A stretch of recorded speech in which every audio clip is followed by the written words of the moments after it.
Welcome to the Overview tutorial for Data Storyteller.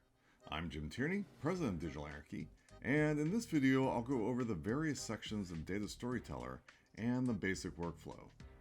I'll try to be brief and keep things moving, but there's a lot to cover, so if you find the video a bit too long, you can always play it at 1.5 times speed on YouTube, and that's one way of getting through it a little bit faster.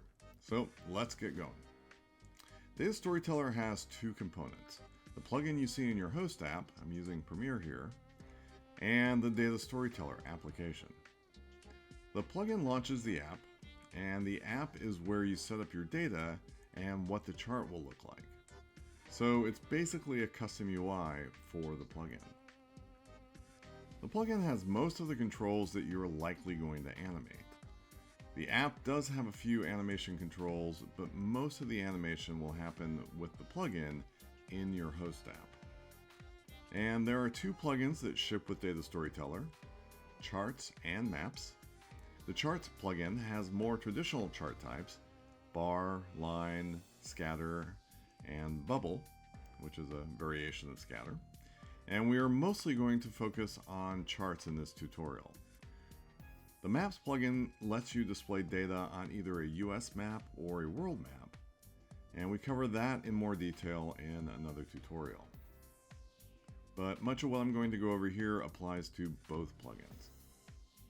So you apply the plugin like any plugin. Go to the Effects menu, go to Digital Anarchy, and select Data Storyteller. Once applied, the first thing you'll do is click the Setup button, and that's here at the top of the effects controls to launch the app. First time you open the app, you're taken to step 1. This is where you'll select your data files. You can load in either Excel or CSV files to import your data. And you can also load Data Storyteller's project file, which is a JSON file. If you save a template to be used later, or if you want to move your chart to a different host app, or you want to share it with another user, you'll want to save your chart as a Data Storyteller project file, and then that will generate a JSON. In step 2, you'll select the type of chart you want to create. Again, for the Charts plugin, you have bar, line, and scatter, and in the Maps plugin, you have the US map and a world map. So select what you want to use and click Continue, and you move on to step 3, which shows you your data in a spreadsheet widget. This is not a full-featured spreadsheet program. You can select data here, add colors, and do a few other things, but you can't edit the data. If you need to edit the data, you need to go back to Excel or Numbers or any real spreadsheet program, make the edits there, and then save it. And then you can click Reload in the Data Storyteller UI to easily re-import that file with the changes. As mentioned, you can select the data you want to use here and tell Data Storyteller how your data is configured. Is it arranged in rows or columns? Does it have headers? And this is also one place where you can set the colors that are going to show up on your chart. Moving on to step 4, this is where you'll set up most aspects of your chart, especially how it looks. The preview window is the central component here. It has a basic timeline that you can scrub to see how the chart looks and animates. Surrounding the preview window are 5 slots that can show any of the 10 different panels. I'll touch on a few of the panels here just to show you the workflow, but there's a separate tutorial that goes into all of them in depth. You can click on the drop down and select any panel you want. In this case, we'll select Data Visuals. This has some of the parameters that control the basic look of the chart, how thick the lines are, whether points are shown to represent the data values, do new lines appear in front of older ones, and so on. The exact controls will vary a bit depending on which chart you're using, but this is a panel you'll probably want to use on every chart.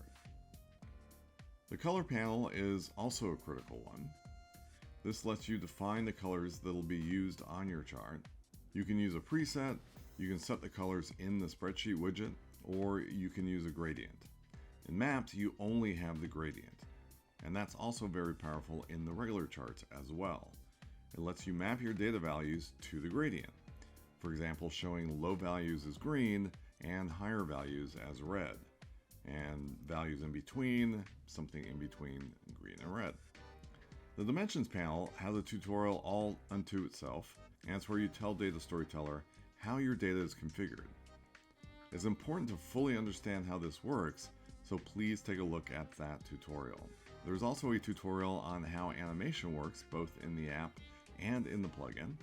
The animation panel has the basic animation controls, and you can set up some of the animation here, but you have a lot more control back in the plugin, in part because you can set keyframes in the host application. For example, we can have each data point appear every half second, and then have the line draw on representing that value over 1 second. By clicking play on the timeline, we can see what that looks like. We can also have it fade off, but not completely, by using the minimum opacity control. This lets you emphasize the data being drawn on the screen, but still have the previous values for comparison purposes. It's a very useful feature. And once you get things set up, click Save to go back to your host app. Back in your video editing app, we can play back the animation in Premiere and make adjustments if necessary to match our underlying video. Of course, first we need to show that video. So come down to the bottom of the effects controls and make the background transparent. The animation section is sort of an automatic animation. You enter in the values and Data Storyteller takes care of the animation. In the plugin, you can also use range and filter to manually animate the data. In this case, you set keyframes to have the data appear or disappear. This gives you a lot more control over exactly when data appears than you do with just the automatic settings. So it's a pretty powerful way of using Data Storyteller, and so check out the tutorial on range filter for more info on how to use that feature. And that wraps up the overview of Data Storyteller. Hopefully it's given you some insight on how everything works. And as mentioned, we have many other tutorials at digitalanarchy.com. So you can check out the ones that explain the features you plan on using. It's a pretty deep plugin, so there's a lot of features, and you may not necessarily need to use every last one of them. But regardless, we also have the manual, which is pretty detailed. And if you have any other questions, please feel free to reach out to us at support@digitalanarchy.com. So thanks for joining me, and I will see you in the next tutorial.